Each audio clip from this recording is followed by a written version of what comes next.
Alright, so I was challenged to do a kit bash for a Christmas-themed miniature by Charlie from Orbital Dice and Jamie from Miniocalypse. I just kit bashed my very first 3D printable file. If you don't know what that is, that's taking some already existing STL files and meshing them together to create your own beautiful concoction. That's right. I just made this wonderfully delightful little wizard Santa in time for the holidays, which was weeks ago, a late video. My apologies. So let's just dive into it. Alright, so before we dive into the collaboration on the Christmas mini, I just had to show you the coolest Christmas gift that I got. Bam! Bam! That is right, this is the Jester in Glass logo. This is my Jester as a stained glass piece.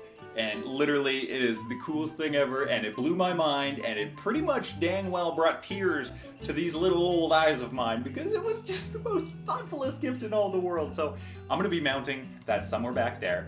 Just thrilled about it. Alright, so now into the actual details of the collaboration. So Jamie from Orbital Dice had reached out and essentially said that he wanted to throw together like a kit bashing video. You know, just to take a couple files, mash them together to make something Christmas themed in time for the holidays. This video is not in time for the holidays, but that's besides the point. So Charlie, Orbital Dice, also invited Jamie from Miniocalypse. Both of them have their own YouTube channels. Orbital Dice doesn't have anything posted yet, but there's going to be stuff coming, so stay tuned for that. And Miniocalypse does a whole bunch of painting videos, so if you're looking to check out like a really fandidly-tastic individual, head on over. He just recently hit over 500 subs, which is awesomely possum, so congrats to you. So the files that I took for this collaboration are the Wizard, the Mimic, the Santa hat, the candy cane, which I didn't plan for ahead, and it's flat on the top, which was kind of a bummer, but I didn't really go back and change that.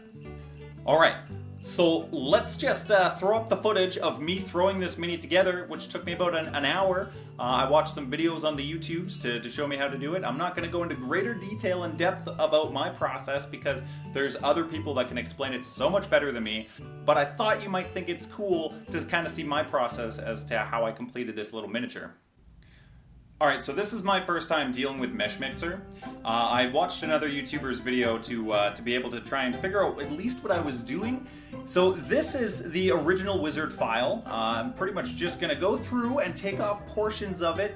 And you know what, it's relatively straightforward to kind of just highlight things. And then from there it's a little bit of like fine-tune adjustments. You're going to go in and just do a razzle-dazzle on the staff and try and just, you know, gain access to this part so that we can edit it out and then do a little bit of cleanup on that. This file, I gotta say, is absolutely beautiful. Links for all of the original source files will be down below, but you know what, like, it feels really cool to take this miniature and like slice off his staff, and then knowing that I'm gonna be putting a candy cane into that hand is just, to me, it's the bee's knees, right? You know what, the idea that you can, you know what, majestically maneuver an arm to match like a different angle or completely switch out a weapon is just, it's super duper cool. So there we go, I just pretty much sliced off that portion of the staff, and I'm gonna go through and highlight the bottom portion. I gotta say I was rather impressed with myself. It took me about 50 minutes to go through and do all of these adjustments that I did to this file, and you know what, it turned out pretty good. Just a little bit of highlighting down here by the bottom of the staff. Oh, wait a minute! Okay, good, we're back on track there. Yes, there was a lot of Control V to, or Control Z to undo certain things. I wasn't the best at the editing process, but I mean, like, you kind of get the hang of it relatively quickly. I still can't imagine going in and actually just full-blown designing a miniature myself. That is still way below my skill level, but who knows, maybe one day. I've got some really cool ideas for some files down the road, so we'll see what happens there. So, shlibbity-boo, that staff has been highlighted, and now it's time to make it go a-poof. There we go. Oh no, we've got a bit of a hole inside that wizard's wardrobe. That's not good. That's not good at all. Let's just do a good old patch-a-rooney on that. So, yeah, it's there's a lot of videos out there that if you want to know how to do this yourself, you're going to be able to track those down. And like I said, they will do a much better job at being able to explain it. If it's something that you want to see on this channel, you know what, like really let me know in the comments below, and I can think about maybe trying my best to get a little bit more practice in with this, and maybe throwing something together. But that's really up to you guys in the comments there if that's something that you want to see. So there we go, just working on patching up the next hole. Schlippity-boo, that's done. Now we don't have that obnoxious little hole floating around in the bottom there. And that part cleaned up real nice, happy with that. So up next, we're gonna bring in the good old candy cane, which, oops, my bad. I didn't realize at the time that the top portion is just a flat piece of a candy cane. Obviously to be printed flat to the build plate, but I didn't realize until I already had it in, and there wasn't really any other candy canes that I liked. I liked this one because of the nice little swirly-doo going around it. So went with this, and away we go. So I do a rather sloppy job of slotting it into his hand, and I don't know if you noticed, but I actually did not properly seal off the bottom hole on the staff. So I'm pretty sure that caused me issues later on, and I had to come back and troubleshoot and figure out what that was.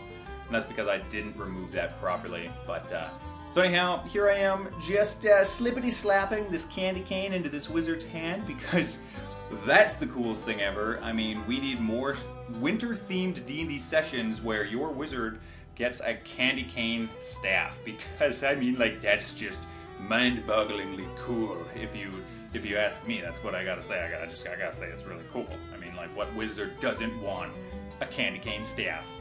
So now we're just gonna slice off the top of his hippity hat, and now he looks like he's going a little bit bald, doing some balding for this wizard here. And then let's just hail in the Santa hat. Yes, we will bring it in from the mesh mixer heavens above. Boom, shlip-a-da-pop. There we go, we've got a Santa hat, but it is much too large. Yes, this is one large Santa hat. We are going to have to shrink this down through the powers of magic or science. This is mostly science. And there we go, we've got ourselves a nice, good-looking Santa hat to be placed appropriately on top of the wizard's head. Now, he's one very merry, merry wizard. The Wizardling Wizard.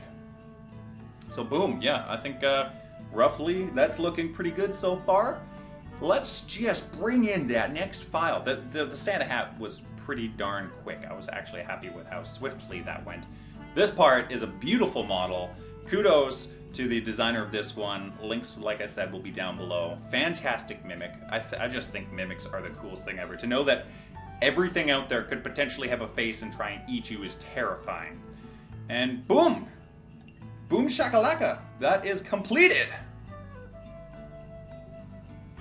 Alright, so pretty much after that, I took the file, had some issues with actually getting it to print. I had a whole lot of troubles. I sent it off to Charlie, and he patched up whatever errors were going on. I can't exactly say myself, still not the best at that software, but he patched it up for me real good, and then I was able to get the file printed, and I'm very pleased with how it turned out. And then, I'm not the best painter. It was a paint job. It wasn't like the greatest and best paint job of all time, but I'm still really happy with the results. You know what, like, it's just a cool miniature that I could find a good reason to have him on the table for a cool little, I don't know, like one-shot encounter or something like that. But yeah, so anyhow, I can't wait to see the videos for Charlie and Jamie. I'll be posting them down below as soon as those videos become available as well. We all collectively ran behind on this little video project, but we're here. It's happening. It's happening now. Go check out their channels. I hope you enjoyed this. If you want to kit bash something yourself, like, tell me below in the comments. What would you make? What would you alter? Would you change up a weapons? Would you try and just like slice off a head and put on something new? Or do you just maybe want to like cut off someone's leg and then maybe put like a peg leg? What is it that you would kit bash if you were to kit bash something? I want to know. So thank you guys. I had a lot of fun with this little challenge.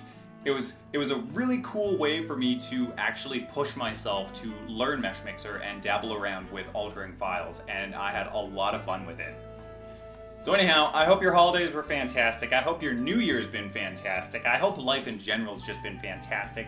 And just go out there, be awesome, because you guys are all amazing and fantastic, and just, I love this community. I love this community. Anyhow, I'm Jester. I had a good time. I hope you had a good time, and until the next time, bye-bye now. Hold your horses, because there's 2 more videos up in the corners here.